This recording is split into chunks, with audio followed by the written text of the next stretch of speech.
I'm Cadence. I'm born and raised Greenville, South Carolina. I did the whole course of Welcome Elementary, Tanglewood, and Carolina High School. I kind of went through the different variations of old education and then the new type of whatever they call it, whatever the new PBL they brought in. So I kind of did a little bit of experimenting with all the different education.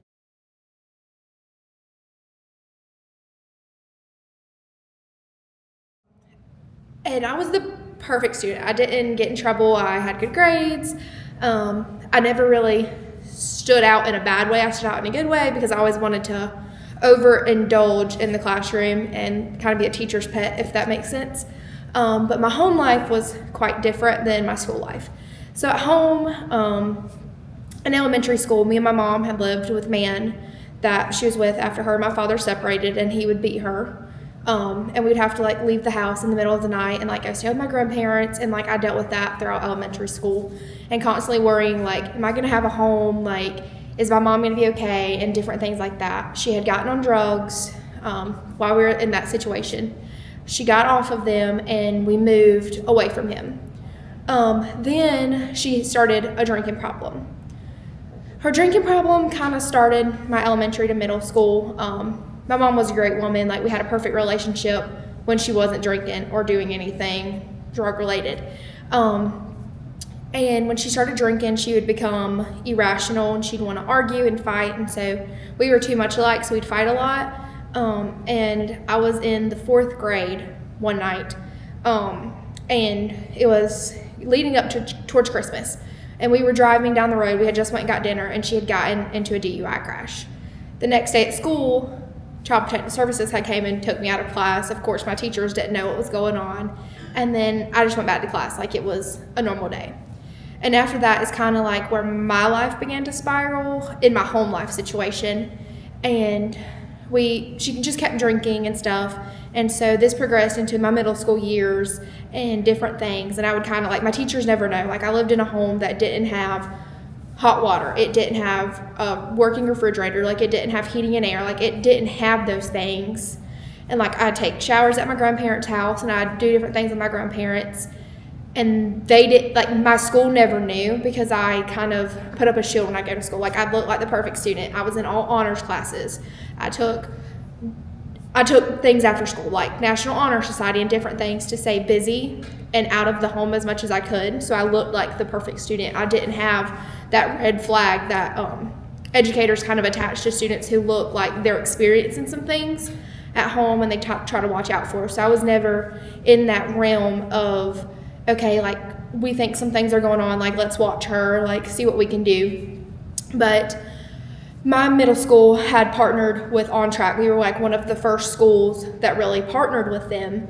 And so I started talking to the people just because I was kind of different in the terms of On Track because I had never shown those struggles that they typically reach out to, but because I made the connection and started working with them, I was comfortable with them and started talking to them and telling them what was going on in my life. And when I got to high school, On Track kind of continued in high school just at a different level. And I had made some great connections with them. And when I got to high school, I really realized, okay, you need to move out of your living situation if you want to be successful. So I moved out of my home freshman year of high school, right before Christmas, and moved in with my grandparents. And during that time, I kind of realized, okay, I can get a job, I can be successful, I can do this. My mom had developed a drug problem during that time. So my entire 4 years of high school, I spent working full-time, 40 hours a week, going to high school, doing dual enrollment, and paying her bills and keeping her out of trouble, dealing with law enforcement, dealing with anything I could to kind of hold on to what normalcy I thought I had, and really just not still letting people know. Nobody at Carolina would have known anything about my home life story because I put up a front. I was smiled, I was very nice. I just did my work and made connections. I was best friends with my teachers, my guidance counselors, and everybody, and just really always, what else can I do to better myself? Because I knew I wanted a better future for me than I had growing up. And it was during that time, kind of sophomore, junior year, when you start looking at college, and I was okay, what can I do to make a difference educationally wise, like what can I do? So like I joined student government and we got involved with Inter High Council, which is a Greenville County school kind of system they do with high schoolers, that where you go and talk. And we had this meeting one day, like where we sat down and talked mental health wise, school wise, different things to educators, higher up educators that are like in the school district level. And we kind of just told them, like, you look at the red flags of students and you look at the different things, but this is my story. Like, I'm valedictorian. I had this going for me. I was doing good in school, but this was my home life and you would have never known. And they were just like amazed, like, how did we not know? And you don't know unless that person wants you to know, if they're resilient and can hide it. But my senior year of high school, things were going great. I was applying for colleges. I got accepted to Clemson University, which was the school of my dreams. Like, I didn't think it was going to be possible just because of everything that had happened online. Like with, you need to have certain GPA, like you need to have like all these things. And I was like, okay, I have all those things, but I don't have the funding to back those things. So I worked with On Track Greenville and different things that Greenville County Schools had brought with me, and like my amazing guidance counselor, Liz Martin, helped me, like, you can continue to work through this. And I was able to find the funding to go to Clemson. And kind of during the time when I was getting accepted to Clemson and looking forward to graduation, where I was valedictorian, my mom had ultimately passed away from an overdose on Easter of 2022. And that kind of really broke me in a way, but I didn't let it stop me. I kept going, and I was like, okay, I got to get to graduation. Like, it was always never looking back and always, what can I do next? Like, keeping busy. So leading up to it, I did things over the summer to help get funding. I ended up getting the rest of my funding to attend Clemson completely free. I went to Clemson, and everybody's like, well, how are you here? Like, this happened to you. And I was kind of like, well, this is what I have to do. Like, there is no what if. Like, this is what I have to do. There is no backup plan. And my first year, I kind of struggled with that because I didn't take time to really cope with what had happened to me and what was going on in my life. Like, I had always been one foot in front of the other, running to the finish line, even though there was no finish line. It was always just getting pushed further and further back. Like, this is my next step. This is my next step. This is my next step. And I ultimately did not succeed my freshman year of college because I had always had a certain mindset in high school. Just do your work, do this, succeed. And in college, you can't just have that mindset. Like, you have to know how to communicate with others and do different things, which I had that. Like, I had built great connections all throughout high school and everything, and still have them today. But in a classroom setting in college, they kind of know when you're struggling. But I was one of those students, I didn't want to struggle. Like, I wanted to be successful, so I didn't know how to ask for help because I had never been one to ask for help. I always kind of just put on a mask and did what I needed to do. So I ended up failing 2 classes. I retook them again over the summer because I had learned, okay, like, this is how you need to study, this is how you need to, like, ask for help and things. And I kind of, like, let myself break down from the hardened shell like I had. And fast forward to this past fall semester, I was taking classes again, and I had some issues with a professor. And I ultimately had to choose, okay, am I gonna get a Clemson education, or am I gonna follow my dream of becoming a nurse? Like, I wanna make a difference in Greenville County. Like, I don't wanna be in education. I don't wanna, like, I would love to be in law enforcement. Like, I wanna help people, but nursing was really my calling and my passion. So I had to make the ultimate decision to leave Clemson. And at that time I was like, okay, what is my next step? What am I gonna do? And instead of just, like, kind of giving up, I was like, okay, like, let me get a plan in place. Like, I called everybody I know, like Dr. Anderson, everybody with On Track, TJ, Liz Martin, like, different people that I had connected with throughout my entire primary and secondary education. Like, hey, like, this is what I'm thinking. Do you think this is a good idea? Like, is this a good plan? And, like, Holly Grady, she's a nurse practitioner with Prisma. She was kind of like my mentor, like, on the nursing side of things. Like, you can do this. Like, don't give up. Like, being a nurse is not about your education. Like, you can fail, and that does not mean you're going to be a bad nurse. It's getting up and trying again. So I ended up deciding, okay, Greenville Tech's where I'm going to go. I had all my credits, so I'm in the process of at Greenville Tech right now, finishing up my RN. But I got a job at Prisma because I'm like, okay, I want to get the hands-on experience. So I didn't let once again, everything that had happened stopped me again. And I'm a firm believer that everything happens for a reason in your life.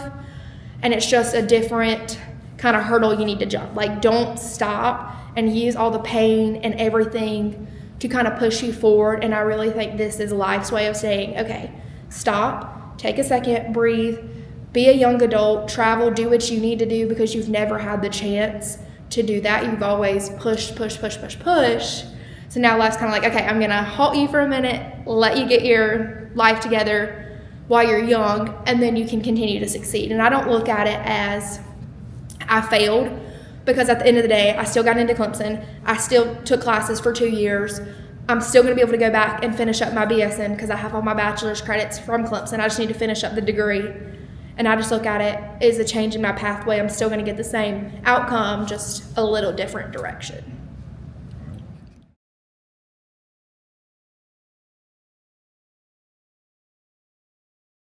So a good example of this, it kind of started in middle school with On Track. So my group, I graduated from high school in 2022, and that group in middle school, our freshman year, is kind of when On Track launched in local schools. And Tanglewood was always kind of known as a bad school. So like Welcome, Tanglewood, and Carolina are kind of known as, okay, the bad kids go here, they have problems, but they don't look at the good side of things. Like, people kind of just have the stereotype about it and don't really get to know the students and the staff and see what goes on with inside the walls. They just see what the media posts and like what people talk about. So I lived in the area, and like I was like, okay, like people say bad things, but I'm gonna go and just see for myself. So I was there. On Track kind of launched. They did different things with us, like internships and like mock interviews, and kind of taught us, okay, like this is how it is in the real world, like not just education wise, like this is what you're up against outside of here. And that really helped me. And they brought in like a health clinic to the school because a lot of students couldn't afford to go to the doctor and different things, and they missed school, and just life kind of bet odds against them. And during that, I met Holly Bryan at the time. She's now Holly Grady. She's married. She ended up meeting her sweetheart while working there. But she kind of like connected with me. Like, she came out to my house over the summer to like do check-ins, and different staff, they really kind of just connected with me in a way like I had never really connected with anybody before. They listened to me when I talked, like they cared about my crazy ideas, like, and I came up with some crazy ideas. And they never told me like I wasn't good enough to do those ideas, and they just helped me. Like, I knew I was going to be valedictorian. I was like, I'm going to graduate valedictorian. I'm going to go to Clemson. Like, this is what's going to happen. And I was saying that in middle school. And they're like, yes, you are. Like, we believe in you. We're going to fight for you. And I met Dr. Anderson, who was our assistant principal at the time. He later went on to become our principal and now director of On Track. And I kind of just stayed in contact with him and the different people I met. And then when we got to high school, it kind of progressed a little further, because when you're in middle school and high school, there's a big difference of what you can do on the outside of things. And when you're in high school, you're kind of seen as more of an adult, like mature. And so when I was in high school, I got involved in National Honor Society and student government, and I really just clung to those people and those connections to help me make a bigger difference within those small settings. And I remember when, what's it called?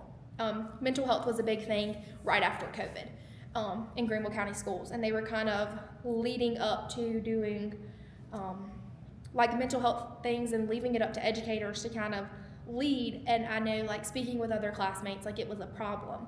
So I met with people and like, okay, what can we do to make a difference? And at the time, there was nothing we could do because they were kind of like trying it out. But the conversations I had, they're now using those to change how they do the programs, because it's not, people that aren't educated about it aren't comfortable teaching it.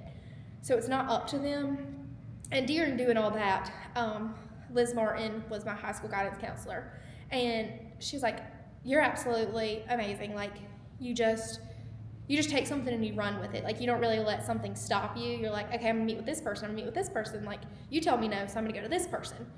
And doing that, I got close with my high school principal, Michael Delaney, and those two people really like kind of shaped me in my high school years, along with some teachers. Like, they knew what was going on in my home life. Like, if I'd come to school and I was tired, they're like, okay, like, what can we do for you? Like, I had their personal phone numbers. Like, they were the first people I called when my mom passed away. It was like 3 o'clock in the morning, and I'm calling them because I know they're going to pick up the phone and they're going to be there for me. They were at her funeral. They were there for me throughout everything and just helping me succeed. Now that kind of tragedy had happened to me, they didn't let me get up. They're like, you're going to come to school. We're going to fight for this. You're going to graduate. You're going to go to Clemson, and we're going to help you whenever you get to where you're going. Like, we're never going to not help you. And at the time, I hadn't had all the funding I needed to go to school. So we went home for summer after graduation, and we kind of did our own thing. But Miss Martin was still working with Mr. Delaney and Dr. Anderson. What can we do to help her? Like, she deserves this. Like, I want to help her. So I had gotten a scholarship through On Track that was like a $2,000 scholarship, which was great. Like, anything helps in education when you're trying to pursue a higher education. But I still owed like $6,000. And I was like, I just don't know how I'm going to financially afford that because, like I said, I worked full time for myself. Like, neither of my parents ever financially supported me. Like, I paid my own bills. Like, I took care of myself fully independently. And they were able to get donors, and I still don't know who it is to this day, a private donor who just wanted to donate anonymously after hearing my story and like hearing that she's been through a lot and she's still resilient in what she can do. And Miss Martin worked hours upon hours upon hours calling people, doing different research, finding scholarships. Like, everybody was sending me scholarships and applying. And I went to go pick up my scholarship one day, and I was surprised with the anonymous donor check to support the rest of my education. And that really just showed me right there, when people fight for you, you might not know where the winnings are going to come from, but they're fighting your battles for you when you're not able to, and kind of really helping build your future. And that meant a lot to me because I had never had anybody in my life like that was willing to do those things for me, like go out on a limb, find things for me, fight for me, and do those things. And having someone, especially an educator who had hundreds of other students to deal with, take an interest in me and fight for me, it made a big difference. And like, still to this day, when I have problems, I call her. Like, she's one of my first people I call, and she will always be, because she was in my corner when I didn't have anybody. And everybody who I've ever been connected with, they're always in my corner no matter what. Like, if I call them and say, hey, like, I'm not at Clemson anymore, like, this is my next plan, they're like, okay, like, well, let's talk through this. Like, what can we do to help you and support you there? And it's just amazing the impact that had on me, because without TJ, Dr. Anderson, Holly, Liz Martin, people in my corner supporting me, like pushing me, like, you can do this, helping me find the funding, I wouldn't have been able to go to Clemson for those years, like get interested in nursing and be as resilient now to continue on my path of becoming a nurse when all those things happened at Clemson. If I didn't have those people in my corner pushing me and encouraging me, and still to this day, like, okay, do you need anything? Like, what can I do to help you continue your dream? And it just really means a lot for somebody to take interest in you like that and kind of support your story and support your goals.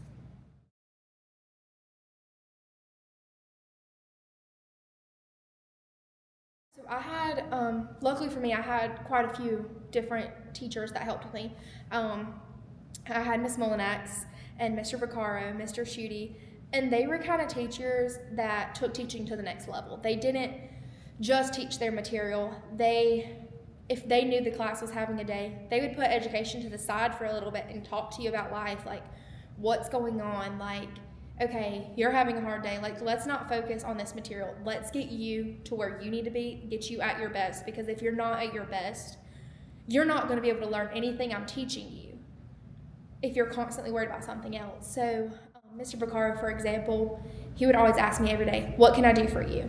There was many days, like, we would sit there and just ask him questions about life, like things that we were never really taught or had at home. He would speak with us about, and he was very encouraging. Like, the other day I went and talked to him, and like I told him what was kind of going on with Clemson and Greenville Tech, and he's like, here's this number, call this person, like, I know this person, they'll help you. And I did that, and I was able to get enrolled at Greenville Tech. And over the summer, even though I was no longer in high school, I was struggling with classes. So I called them, and they took time out of their weekends to tutor me for my college classes. because they didn't care about just the classroom. They kind of looked at the student as a whole and seen what can I do for them. And it really meant a lot to have, like, I know education is important, like, and you have certain things you need to teach and get through, but to be able to kind of like step outside of that and see what the student needs and speak to them kind of like on a one-on-one level, even in a classroom setting. What can I do to best serve you? Like, how am I going to help make you successful in this classroom? Whether it's teaching you the material, if you need breakfast, if you need clothes, like, do you need food at home? Like, do I need to connect you with somebody that can help you with things? Like, no, that's not an educator's job. Like, when you go to school, they don't tell you this is what you're about to do. But let's be honest, in today's society, that is what you do. You're not just an educator anymore. Whatever your students need, you're going to do for them. Like, you take money out of your own pocket to buy a Christmas present for a kid because they don't have it, because you build those relationships. And you spend, especially in elementary and kind of like high school, elementary students, you're with them 24/7, 5 days a week, 8:30 to 2:30. You see them more than their parents see them, so you see what they need. And when you're trained to kind of look for certain things, you look for them. But like, you have students like me who didn't have those red markers that they teach you to look for. Like, okay, they're not coming to school dressed properly, like they're acting out, they're misbehaving, they're sleeping a lot. You talk to each student and you connect with them, and they really open up to you, and you like get to see a new side of them that you never thought you were gonna see. And having those teachers that really did that with me and talked to me about life and about college and about relationships and about, like, I was struggling one day and she was like, you know what, don't take this exam today. Like, I want you to succeed. You take you a break. Like, you do what you need to do. And just having those moments where they treated you as a person, like, because you go through the same things they go through, just at a different level of maturity and whatever's going on in your life. You might be in one place in life and they might be in another.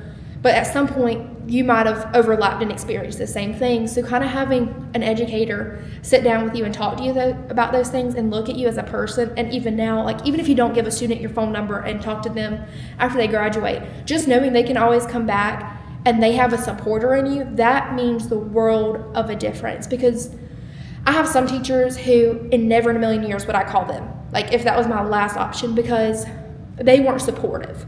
They acted as though they had to be there, even though they chose to pursue that degree. They made us feel like a burden. And I'm so thankful to have had teachers most of the time that did not make me feel like a burden. They really took joy in what they did and taught me well and above beyond the classroom level, but taught me about life and what I was actually going to experience outside of those four walls. And the lessons I learned during that, I don't think I would have learned anywhere else. And I really hold those true to my heart, because they taught me so much about being an adult, being independent, and just how to be a good communicator, build relationships, build a firm foundation in whatever you're doing, and keep fighting for it. Like, don't let one thing stop you. And just having those people do that for me on an education level meant a huge difference to me.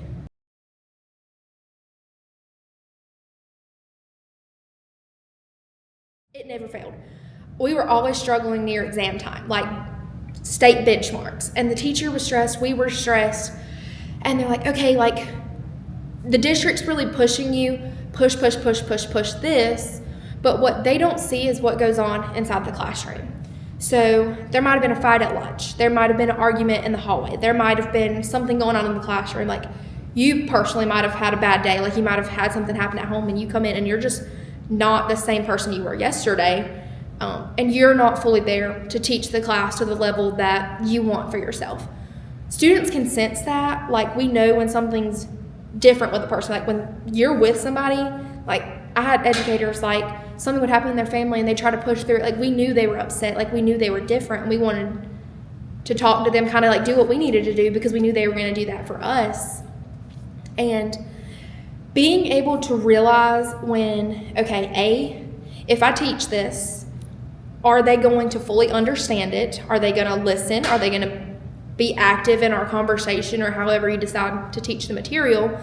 And B, what does the environment in my classroom look like right now? Is everybody tired? Is everybody slouching on their desk? Are people talking? Sometimes if you just walk around kind of like a fly on the wall and listen to the conversations, you learn a lot. Like one table might be talking about, okay, like this really happened to me this weekend and I'm just like feeling down, especially when you get to high school because students kind of talk to each other more. And you really see like, okay, like maybe we don't need to push this today. Like maybe I just need to give them a second, like talk to them, see what they need.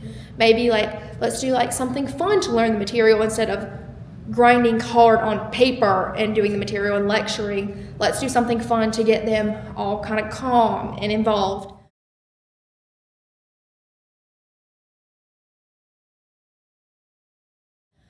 So like I had teachers that would like, okay, like let's not do this today. Like Mr. Vaccaro, for example, when we were studying some things, he was like, okay, y'all just like, especially when it was time to enroll for college, we were all really stressed because all of us, there were 6 of us in the class. So at that time it was a small class. So you're kind of able to do more of those things when you're in a small class setting, but you're also able to do it in a large class setting if you have that good understanding with your students. Like, okay, I'm going to give you this break to do a reset, but we're not going to take advantage of it. Like, I'm still going to talk to you about things and we're not just going to use it as a time to do whatever. Like, you have to build that kind of connection with your students to be able to treat them like an adult and give them that freedom without them taking advantage of it.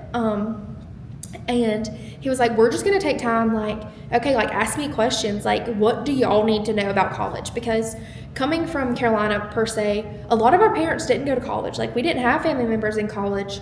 So we were kind of first generation figuring it out for ourselves, like FAFSA, enrolling for classes. Like, what do we need to do?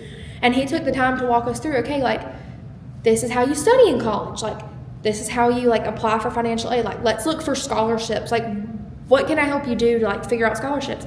Okay, he would look over our resumes, look over our papers that we submitted, and take the time to show us how to enroll for classes and kind of just get on our level and see what we were going through and what we needed, and got us to the level that we needed to be successful in the classroom. Because if your brain's left in the hallway about something else, you're not successful when you walk in the room to learn anything. You're going to block everything out and not literally gain anything. So for me, for an example, in college, I had 2 exams on the same day, and I had a really bad morning, failed the exam, like I was crying outside on a bench, like, and y'all go to Clemson, so you know, you constantly have tour guides walking around, and like they watched me cry on a bench, and like that was kind of embarrassing for me. But I didn't do good in my next class. Like, I went to study for a review for an exam and learn stuff, and I had blocked everything out because at that time, if one bad thing happened to me that day, I was kind of done for the rest of the day. Like,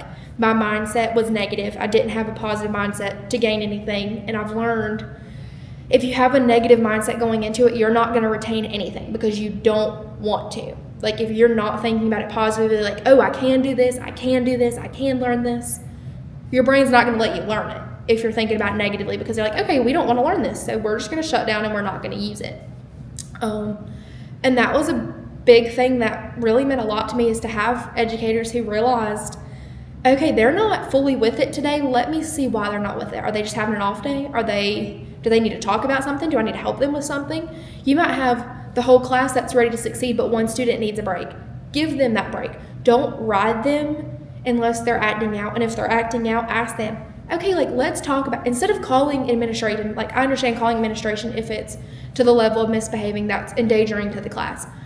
But sometimes they just need to talk, and you see what's going on with them, and that makes the world of a difference. But when you call someone of authority, it makes them lash out more because you're not listening to them as a person, and it kind of causes more problems just expelling a student. Okay, well, if a student's having problems in their home life and you expel them and send them home for acting out in class for just needing a day, the cycle's never going to stop. It's just going to keep repeating itself, and you're never going to stop the barrier for that student, and they might drop out of high school. They might realize, okay, education's not for me. Let me just go work a random job, and that's going to be it for them. And you don't want, like, no, it's not your place to make sure every child succeeds, but you want to set them up the best way that you know how and that you can to lead them to success. And it's not your place to hold their hand, but you do want to build that firm foundation and connection to show them you're capable of it no matter where you come from, what happened to you, anything, you are capable of it. You have the right tools. Let me show you how to use them.